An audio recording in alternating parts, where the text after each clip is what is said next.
अस्सलाम वालेकुम। अगर आप इस वीडियो के अंदर इसलिए आए हैं कि मैं किसी एक को सच्चा साबित करने वाला हूं, तो ऐसा नहीं है। ये वीडियो किसी एक के लिए नहीं है।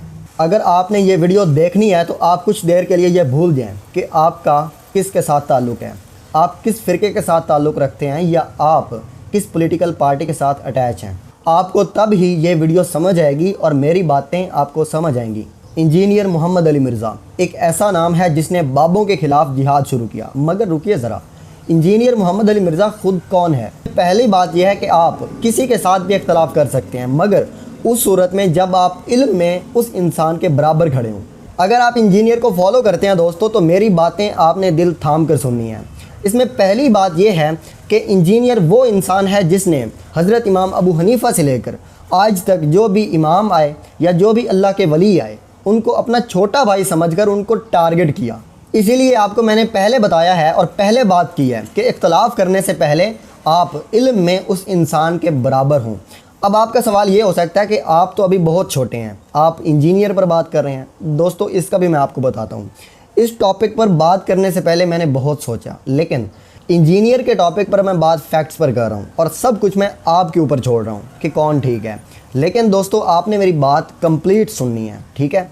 और जहाँ तक ताल्लुक़ है पॉलिटिक्स का, तो वहाँ पर मैं इंजीनियर की पूरी क्लास लूँगा। आपसे दोस्तों मेरा एक सवाल है कि आपको इन जाली पीरों के बारे में इंजीनियर को सुनने से पहले पता था या इंजीनियर को सुनने के बाद आपको इनका आइडिया हुआ? और मुझे यकीन है कि 80% लोगों का आंसर ये होगा कि उनको इंजीनियर को सुनने से पहले इन जाली पीरों का पता था। तो अब आपसे मेरा सवाल ये है कि इंजीनियर ने कौन सा आकर तीर मारा? आपने दोस्तों मेरी बातें सब्र के साथ सुननी है। इस चैनल के ऊपर जाली पीरों के ख़िलाफ़ 1 साल पुरानी वीडियो पड़ी हुई है, आप वो भी देख सकते हैं। उसका लिंक मैं डिस्क्रिप्शन में डाल दूँगा। और मैंने तो इंजीनियर को सुनकर या उससे इंस्पायर होकर इन जाली पीरों के ख़िलाफ़ वीडियो नहीं बनाई थी। आप दोस्तों खुद सोचिए, पिछले 1300-1400 साल में किसी को इल्म नहीं हुआ कि हमारे असलाफ दीन बेचते थे या वो गलत थे।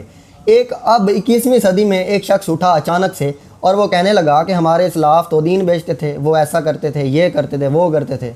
क्या ये बात कोई सेंस रखती है? अब आपको मैं ले चलता हूँ दूसरी तरफ, खादिम रिजवी की तरफ। उनके फॉलोअर्स भी बहुत ज़्यादा हैं। इसकी थोड़ी सी हिस्ट्री देख लेते हैं कि ये शख्स कैसे आया। असल में दोस्तों मुमताज़ कादरी वाला वाक़या हुआ और खादिम रिजवी साहब अचानक से उभर कर आ गए। इनको लोग क्यों फॉलो करने लगे? हालांकि ऐसा तो नहीं था कि खादिम रिजवी से पहले किसी ने ख़त्म नबूवत पर बात नहीं की थी। इससे पहले भी बहुत से लोगों ने बात की थी, मगर बात सिर्फ खादिम रिजवी के रवैये की थी, उनके लहजे की थी। आपने अगर यहाँ पर फेमस होना है तो यहाँ पर फेमस होना कोई मुश्किल काम नहीं है। आप अपने लहजों में, अपने रवैयों में सख्तियाँ पैदा करें और आप स्टेजों पर आकर गालियाँ देना शुरू कर दें। लोग आपको फॉलो करने लग जाएंगे और आप फेमस हो जाएंगे। अब आ जाएं इंजीनियर मोहम्मद अली मिर्ज़ा के ऊपर। इसका रवैया आप देखें, इसका स्टाइल देखें बात करने का, मुलाहिजा फरमाएं। इन्होंने पता ही नहीं है कि मैं तो मौलवी पूरा पै गया वहां, तुसी तो शायद कोई नहीं हो, मम्मी डैडी बर्गर खाने वाले हो, थोड़ा सा नहीं निकलता उन्होंने, मैं तो उन्होंने कुछ नहीं समझता। इसके पीछे दोस्तों एक पूरी साइंस है, एक पूरी साइकोलॉजी है कि लोग इनको क्यों फॉलो करते हैं। आप खादिम रिजवी को ही देख लें, लोग इनको क्यों फॉलो करते थे? इसलिए कि वो सीधी बातें करता था और लोगों को तड़ियाँ लगाता था, आया गौरी ये वो, इसलिए लोग इसको पसंद करते थे। मगर आज तक किसी ने ना सोचा कि आया गौरी कहने वाला क्यों कह रहा है, क्या ये आज के दौर में 21वीं सदी में पॉसिबल भी है या नहीं। अब आ जाए इंजीनियर के ऊपर। इसने भी सेम तरीक़ाकार अपनाया, खादिम रिजवी वाला, ठीक है। इसने अपनी ज़ुबान से अदब को ख़त्म कर दिया और स्टेजों पर आकर फतवों की बारिश कर दी और हर बात को इसने कंट्रोवर्शियल बना दिया। इसके पीछे दोस्तों पता है कौन सी साइंस होती है? साइंस होती है फ्रीक्वेंसी की, ऑडियंस की फ्रीक्वेंसी की। यहाँ ऑडियंस की फ्रीक्वेंसी कंट्रोवर्शियल बातें सुनना है, ना कि सीरियस। अगर एक शख्स यहाँ पर उठकर हुजूर गौसुल आज़म का विलायत में मकाम जो है उसको एक्सप्लेन करना शुरू कर दे, तो लोग उसको क्यों सुनेंगे भला? लोग तो यहाँ पर कंट्रोवर्शियल बातें सुनना चाहते हैं। इंजीनियर साहब ने भी ऐसा ही किया, मतलब कि ऐसे टॉपिक्स उठाए जो कि एग्जिस्ट ही नहीं करते थे और उनको उठाकर कंट्रोवर्शियल बना दिया। और लोगों का तो आपको पता ही है, यहाँ पर लोग उनको ज़्यादा फॉलो करते हैं, उनको ज़्यादा सुनते हैं जो यहाँ पर अपना गला ज़ोर ज़ोर से फाड़ कर बोलते हैं, उनको लोग यहाँ पर ज़्यादा सुनते हैं। आप ही मुझे बताइए कि जिन जाली बाबों के ख़िलाफ़, उन पीरों के ख़िलाफ़ इंजीनियर ने आवाज़ बुलंद की, उनके ख़िलाफ़ एक जिहाद स्टार्ट किया, उनका तो आपको पहले ही पता था, तो इंजीनियर ने आकर क्या किया फिर? खादिम रिजवी साहब जिन्होंने ख़त्म नबूवत और गुस्ताखी पर फतवे दिए, इसके अलावा उन्होंने सोसाइटी को क्या दिया? कुछ नहीं दिया। इंजीनियर साहब ने भी बाबों के खिलाफ फतवे दिए और कुछ नहीं किया भाई। सोसाइटी के लिए इन्होंने क्या किया, इन्होंने हमारी यूथ को क्या दिया। आपको मैं बताता हूँ कि इन लोगों ने क्या किया है। अगर आप खादिम रिजवी के ख़िलाफ़ अगर आप आज बात करेंगे ना तो लोग आपको काफिर भी कह सकते हैं, आप पर गुस्ताखी का इल्ज़ाम भी लग सकता है, ठीक है। इसी तरह अगर आप इंजीनियर के ख़िलाफ़ बात करेंगे तो लोग आपकी माँ बहन पर उतर आएंगे। क्यों, ऐसा क्यों है? बिकॉज़ इन लोगों की आउटपुट सिर्फ यही है। इन लोगों ने इश्तियाल दिलवाया है, इन लोगों ने बस यही कुछ सिखाया है नौजवानों को, अपनी सोसाइटी को, और कुछ नहीं दिया। इंजीनियर साहब को आप देख लें, मतलब कि बाबों के ख़िलाफ़ एक लेक्चर भी रिकॉर्ड करवाया जा सकता था। इसने इस काम को तो प्रोफेशन बना लिया। मेरा मतलब ये है कि सारी ज़िंदगी क्या आपने इन जालिब बाबों के ख़िलाफ़ वीडियोस बनाते रहना है? ऑन द अदर हैंड आप खादिम रिजवी को देख लें, उसने अपने आप को ख़त्म नबूवत और गुस्ताखी के मैडल्स तक ही महदूद कर लिया। इनके पास दोस्तों कुछ नहीं है। आपको मैं बहुत सिंपल सी बात बताता हूँ कि जब आप अपनी जनरेशन के अंदर हौसला ख़त्म कर देते हैं ना, तो इसका मतलब है आपने अपनी जनरेशन को कुछ नहीं दिया है, आपने बस दीन का चूरन बेचा है और कुछ नहीं किया। इस वीडियो में मैंने खादिम रिजवी और इंजीनियर मिर्ज़ा का आपस में कंपैरिजन किया है। हो सकता है आपको ये दोनों 180 डिग्री पर लगें, हो सकता है, लेकिन दोस्तों अगर आपको मेरी बात पर यकीन नहीं आ रहा तो आप इन दोनों के फॉलोअर्स से बात करके देख लें, ठीक है। ये दोनों अपने अपने लीडर्स के खिलाफ बात सुनने को तैयार नहीं हैं। इन लोगों ने अपने फॉलोअर्स, मेरा मतलब अपनी जनरेशन के अंदर हौसला पैदा ही नहीं किया, तो इन लोगों ने फिर क्या किया? इन्होंने चूरन ही तो बेचा है। इंजीनियर मिर्ज़ा ने दीन को ऐसे प्रेजेंट किया जैसे ये कोई मजाक है, लोग इसको सीरियसली ही ना लें। इमेजिन कीजिए दोस्तों कि क्या कोई भी मजहब, कोई भी रिलीजन स्पिरिचुअलिटी के बगैर चल सकता है भला? इंजीनियर साहब ने तो स्पिरिचुअलिटी का कॉन्सेप्ट ही तोड़ दिया। अगर दोस्तों दीन में स्पिरिचुअलिटी ही ना होगी तो फिर आप किस दीन इस्लाम की बात करते हैं? मैं ये नहीं कह रहा कि इंजीनियर स्पिरिचुअलिटी का मुकम्मल इनकारी है, मैं ये नहीं कह रहा। मैं ये कह रहा हूँ कि इंजीनियर स्पिरिचुअलिटी का जो पार्ट है, उसका विलायत, उसका तसव्वुफ, उसका इनकारी है, जो कि बहुत बड़ा जुल्म है। स्पिरिचुअलिटी एक अलग से बहुत बड़ा टॉपिक है, इस पर इंशाल्लाह हम एक वीडियो बनाएंगे। लेकिन दोस्तों इंजीनियर मिर्ज़ा और खादिम रिजवी का रवैया एक ऐसा रवैया है जो इनको एक पेज पर लाकर खड़ा करता है। इंजीनियर ने क्या लोगों को कुशादा बनाया है? नहीं ना। अगर आपको यकीन नहीं आता तो इंजीनियर के फॉलोअर्स के सामने आप इन बाबों की बात करके देख लें, ठीक है, आपको पता चल जाएगा। इन्होंने लोगों को कुछ नहीं सिखाया। इंजीनियर ने भी बाबों वाला मैटर इस तरह से प्रेजेंट किया जैसे हर दूसरी गली में कोई ना कोई बाबा बैठा हुआ है, और खादिम रिजवी ने भी ख़त्म नबूवत और गुस्ताखी वाला मामला ऐसे प्रेजेंट किया, ऐसे उठाया, हमें ऐसे लगने लगा जैसे हर दूसरी गली में कोई ना कोई अल्लाह न करे गुस्ताख बैठा हुआ है। इन दोनों में फिर क्या फ़र्क रह गया? इंजीनियर हर बात को ही कंट्रोवर्शियल बना देते हैं। इंजीनियर साहब कहते हैं कि आप जो भी पाकिस्तान का बेड़ा गर्क होता हुआ देखते हैं ना, इसके पीछे इमरान खान है। मतलब वो पिछला सारा गंद लाकर इमरान खान के ऊपर डाल देता है। मैं यहाँ पर किसी की साइड नहीं ले रहा, मेरी तरफ सब यहाँ से जाएं जिधर जाना है उनको, लेकिन मैं बात कर रहा हूँ अंडरस्टैंडिंग की और सीरियसनेस की। आप हमेशा पूरी बात बताया करें आवाम को। कभी कभी ऐसा होता है पाकिस्तान में कि एक दुश्मन को मारने के लिए आवाम के दुश्मन को किसी और चेहरा को लाकर सामने खड़ा कर दिया जाता है। आवाम को ऐसा फील होता है कि उनका दुश्मन तो फौत हो गया है, वो अल्लाह को प्यारा हो गया है, लेकिन वो ज़िंदा होता है। तो इंजीनियर साहब आप कंप्लीट बात बताया करें कि उसके पीछे कौन सी ताकत होती है पाकिस्तान में। इसमें दो ही सूरतें हो सकती हैं, या तो आप एंटी इस्टेब्लिशमेंट हैं या आप प्रो इस्टेब्लिशमेंट हैं, तो आपको ये चीज़ क्लियर करनी चाहिए। इसके अलावा इंजीनियर साहब आपने ये कहा कि इमरान रियाज खान बंदे चुकवाता है, एनी प्रूफ? क्या कोई प्रूफ है आपके पास? इंजीनियर साहब आप मुझे एक बात बताएं, अगर कोई इमरान खान के हक़ में या पीटीआई के हक़ में बात कर देता है तो क्या वो पीटीआई का स्पोक्स पर्सन बन जाता है?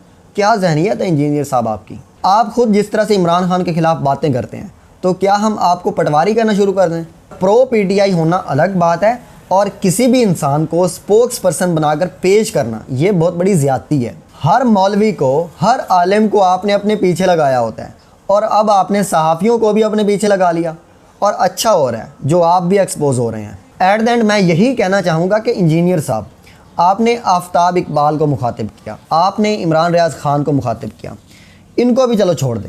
आपने बड़े बड़े असलाफ़ को, आपने बुज़ुर्गों को मुखातिब किया। सॉरी टू से आपने बदतमीज़ी का मुजाहिरा किया। मैं ये बात कहना भी मुनासिब नहीं समझता इंजीनियर साहब कि आपको किसी की रेस्पेक्ट करना नहीं आता। आप जिस मेंबर पर बैठे हैं ना भाई, उसकी कदर करें, उसकी इज्जत करें। आप ऐसे गले फाड़ फाड़ कर बोलते हैं जैसे आप स्टेज ड्रामे के एक्टर हैं। खादिम रिजवी साहब भी तो यही करते थे। खुदारा इंजीनियर साहब अपनी मेंबर की रेस्पेक्ट करें। जिस मेंबर पर आप बैठे हुए हैं ना, उसकी इज्जत करें। ये कोई मजाक नहीं है जिसको आपने मजाक बनाया हुआ है। मैं यहाँ पर कल्ट सिस्टम को भी डिस्कस करना चाहूँगा, क्योंकि यहाँ पर कोई भी सेलिब्रिटी, कोई भी फेमस इंसान जब फेमस होता है तो उनके फॉलोअर्स उनके पीछे ऐसे लग जाते हैं जैसे उनका बाप हो। इसमें इमरान खान, नवाज शरीफ, जरदारी, इवन इस्टेब्लिशमेंट ने भी कसर नहीं छोड़ी। हर कोई किसी ना किसी के पीछे लगा हुआ है। भाई अपने हकूक़ के लिए निकलें, इनके लिए ना निकलें, ठीक है। हर कोई किसी और के लिए मर रहा है। और भाई किसी और का ईंधन मत बनिए। सब ने अपने अपने ऐसे फॉलोअर्स बना लिए हैं जिनके दिमाग खाली हैं, बस वो अपने लीडर के पीछे लगे हुए हैं। इंजीनियर ने भी अपने पीछे एक ऐसी जनरेशन लगाई है जो कि बदतमीज़ है, और रिजवी ने एक ऐसी जनरेशन पैदा की है जो कि फतवों की बारिश करती है। मतलब कि पाकिस्तान में कोई भी अपने हकूक़ के लिए नहीं लड़ रहा, सब दूसरों के लिए लड़ रहे हैं। यहाँ पर उस साइकोलॉजी को डिस्कस करना बहुत ज़रूरी है कि ये मजहबी लीडर और ये पॉलिटिकल लीडर्स कैसे अवाम को इस्तेमाल करते हैं। आपने कभी सोचा है, कुछ लीडर्स ऐसे होते हैं जो हर बात को घुमा फिरा कर बताते हैं, या वो बातें छुपाते हैं जो सबको मालूम होनी चाहिए। ये सिर्फ इत्तेफाक नहीं है दोस्तों, इसके पीछे साइंस और इंसानी नफ्सियात यानी कि ह्यूमन साइकोलॉजी का गहरा खेल है। इंसान का दिमाग एक कॉम्प्लेक्स मशीन की तरह समझिए, और ये वाकई इसी तरह ही है। ये हर वक्त मालूमात को प्रोसेस करता है। ये मालूमात को इतना एफिशिएंट और इतना स्पीड से प्रोसेस करता है ना कि हमें पता ही नहीं चलता। लेकिन दिमाग की कुछ कमज़ोरियाँ भी हैं। एक कमज़ोरी है कन्फर्मेशन बायस, यानी हम वही बातें सुनना चाहते हैं जो हमारे पहले से मौजूद ख़यालात को सच साबित करें। कहने का मकसद है कि जो लीडर्स होते हैं वो इस बात को खूब समझते हैं। आपके लीडर्स आपको सिर्फ वही मालूमात देते हैं, आपको सिर्फ वही बात बताते हैं जो उनके काम की हो, बाकी सब कुछ छुपा लेते हैं। जैसे अगर कोई लीडर किसी मंसूबे की तारीफ़ कर रहा है तो वो सिर्फ उसके फ़ायदे बताएगा, उसके नुकसान नहीं बताएगा। अक्सर लीडर्स उनके नुकसानात पर खामोश रहेंगे, चुप रहेंगे। इसे कहते हैं सिलेक्टिव इन्फॉर्मेशन। इसके बाद आता है इमोशनल अपील। ये एक साइकोलॉजी में बहुत इंपॉर्टेंट कॉन्सेप्ट है। इसका मतलब इमोशंस को, ऑडियंस की इमोशंस को इस्तेमाल करना। आपका लीडर अवाम की इमोशंस का इस्तेमाल करते हैं। इसी तरह आप इंजीनियर मिर्ज़ा, खादिम रिजवी, कोई भी इस्लामिक स्कॉलर हो गया, ये ऑडियंस की इमोशंस को इस्तेमाल करते हैं। इस कंसेप्ट को बोलते हैं साइकोलॉजी में इमोशनल अपील। इन जज्बात के इस्तेमाल करके लीडर लोगों को सोचने का मौका ही नहीं देते। इसमें एक और चाल इस्तेमाल होती है, यानी कि मैं और वो या हम और वो। इसको लीडर्स इस्तेमाल करते हैं, लोगों को गिरोहों में बांट देते हैं। हम अच्छे हैं, वो बुरे। इससे लोगों में इत्तेहाद नहीं होता। अगर लोगों में इत्तेहाद पैदा होता भी है ना, सिर्फ़ और सिर्फ अपने ग्रुप के लिए, इस तरह वो दूसरे गिरोहों से नफ़रत करने लग जाते हैं। इससे होती है फ़िरका बंदी। और सबसे अहम, लोगों की कम अक्ली का फ़ायदा उठाना। अगर लोग किसी चीज़ के बारे में नहीं जानते तो लीडर जो चाहें बता सकते हैं, और लीडर्स झूठ भी बोल सकते हैं और लोगों को पता भी नहीं चलेगा। तो अगली बार जब आप किसी लीडर की बात सुनें तो सवाल पूछें, सोचें, मालूमात को परखें। ये आपका रिलीजियस स्कॉलर भी हो सकता है, आपका इंजीनियर मिर्ज़ा भी हो सकता है, खादिम रिजवी भी हो सकता है, आपका समर कादरी भी हो सकता है। अगर कोई भी बात करते हैं तो आपको उस पर सोचना चाहिए कि ये आपको क्यों बात कर रहे हैं, क्योंकि आपका दिमाग आपका सबसे बड़ा हथियार है और कोई भी उसे आपसे नहीं छीन सकता। दोस्तों सोचिए और अपने आप से सवाल करिए। अगर आपको कोई भी कोई बात कहता है, अगर इंजीनियर आपसे ये कहता है कि इमरान खान ने सारा कुछ गलत किया, तो आप उस पर सोचें। अगर इंजीनियर ये कहता है कि इमरान रियाज ने बंदे उठवाए, तो भाई अगर वो बात कर रहा है तो उस पर आप सोचें, ठीक है। कोई भी हो, मैं ये नहीं कह रहा कि इंजीनियर अली मिर्ज़ा, मुझे इंजीनियर से ज़ाती तो कोई इख्तलाफ नहीं है, ठीक है ना। मुझे इख्तलाफ है उसके एटीट्यूड से, उसके रवैया से, कि जैसे वो बात करता है। मुझे इसी तरह इख्तलाफ है खादिम रिजवी से और जितने भी उलमा, हम इनको सो कॉल्ड उलमा कहता हूँ मैं तो, ठीक है। ये सो कॉल्ड उलमा हैं, ये उलमा हकीकत में नहीं है। इन्होंने उलमा का नाम भी इस्तेमाल किया, उसको भी ख़राब किया। मतलब कि जो इंसान अपनी स्टेज की अहमियत को भी नहीं समझ सकता, वो आलिम किस बात का है। इंजीनियर को क्या ये नहीं पता कि वो किस मिंबर पर बैठा है, क्या खादिम रिजवी को इस बात का नहीं पता था? खादिम रिजवी भी उलमा को या किसी को भी स्पीकर पर गले फाड़ फाड़ कर गालियाँ देता था। भाई इसको हम कभी भी किसी भी तरीके से किसी भी एंगल से इसको जस्टिफाई नहीं कर सकते। तो इंजीनियर कैसे कर सकता है? इंजीनियर अगर आज हमें ये कहना शुरू कर दे कि मैंने तो बाबों के ख़िलाफ़ आवाज़ उठानी है, इनको दीन इस्लाम से निकालना है, इन्होंने दीन इस्लाम को ख़राब किया हुआ है, उसका नाम बदनाम किया हुआ है। भाई अगर आपने इनका काउंटर करना है तो काउंटर करने का एक स्ट्रैटेजी होती है, ऐसे नहीं करना होता। Thank you.